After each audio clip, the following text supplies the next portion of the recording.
Now let's see what's making the weekend headlines where you are.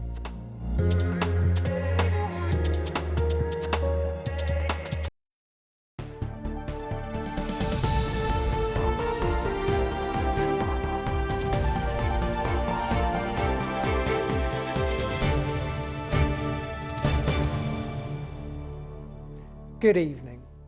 An outbreak of bird flu has been confirmed in Southbourne near Christchurch.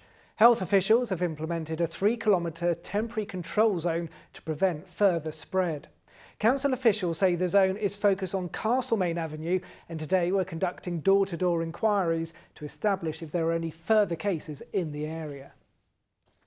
Police are appealing for witnesses after a man was killed in a collision with a car in Brighton. Ambulance and fire crews also attended the incident, which happened on the A259 near to Brighton Marina after 11 o'clock last night. A 40-year-old man was pronounced dead at the scene, whilst the driver of the vehicle sustained minor injuries. Volunteers were in Woodley today collecting toys and donations for some of the Thames Valley's most disadvantaged children.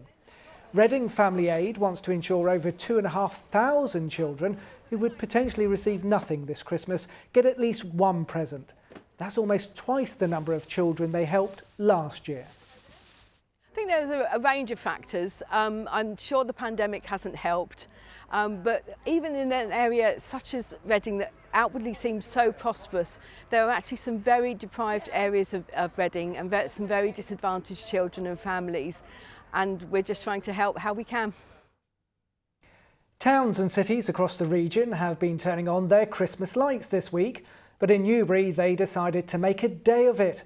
A series of free activities have been held aimed at bringing much needed visitors and revenue to the town centre. Here's Mary Stanley. Deck the hall with boughs of holly, fa la la la la, fa la la la. Even grey skies couldn't dull the Christmas sparkle in Newbury today, a day of celebrations after most had to be cancelled last year. Berkshire, we were in Tier 4 last Christmas, before Christmas, so everything was complete lockdown for us. So we've purposely wanted to bring back the Christmas light switch on bigger than ever before. This is the first time that it's been done in Newbury as a day-long event. So we're really excited and hope that, well, it's a very busy day today in town, so we hope that a lot of people have come in and taken advantage of all the free activities on offer.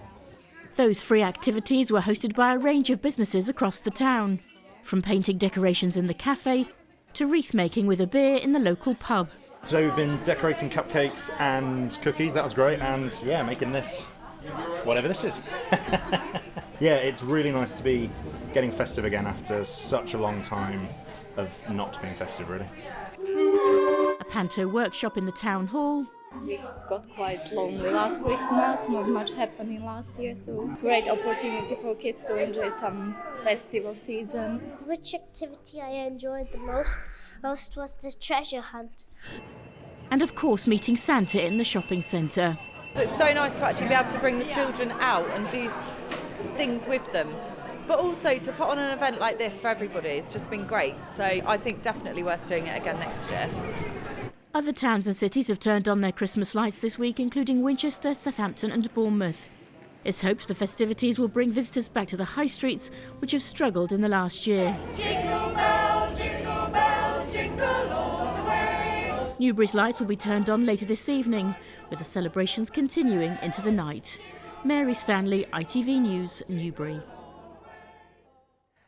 It'll be here before we know it. Now, in sport, Oxford United's match with Wigan was postponed after 7 Oxford players tested positive for COVID this morning, having felt unwell overnight. Elsewhere, in the Premier League, Brighton lost to 2 late goals at Aston Villa, while Southampton lost at Norwich, despite taking the lead in the 4th minute through Shay Adams. And in the Championship, Reading came from behind to draw with Nottingham Forest. In League One, Portsmouth extended their unbeaten run to 7 matches with a win against Wimbledon. In League Two, Crawley beat Barrow, while Swindon left it late to beat Newport. Let's take a look at the weather now with Philippa Drew.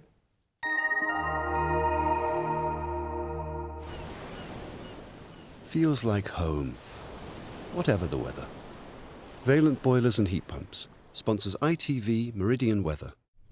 Hello there. It's been a pretty quiet start to the weekend weather-wise, and it stays fairly quiet over the next few days. A lot of dry weather, but also quite a bit of cloud around, and certainly feeling a little bit chillier than it has done of late as well.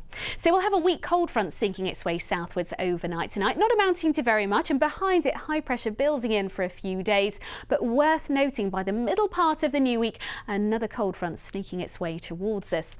Out there at the moment, though, it looks very quiet indeed. So a dry start to the night, but worth noting we will see that first cold front sinking its way southwards through the course of the night, bringing some patchy rain and drizzle for a time. Once that clears, quite a change. Much clearer skies tucking in behind, and temperatures taking a bit of a tumble as a result, easily down to around 3 or 4 Celsius in some spots by dawn. So tomorrow morning then, a much chillier start than we've had this morning, but also a much brighter start. Plenty of sunshine first thing. As we head into the afternoon, we will see quite a bit more cloud drifting our way, 1 or 2 showers possible as well, but still some decent sunny spells, just a much chillier feel all round. Highs in single figures, chillier still in the northerly breeze. Valent sponsors ITV Meridian weather.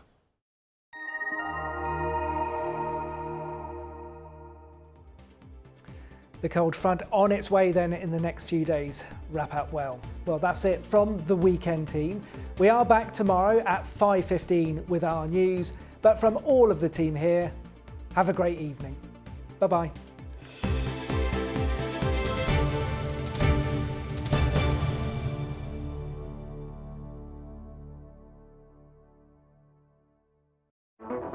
Nobody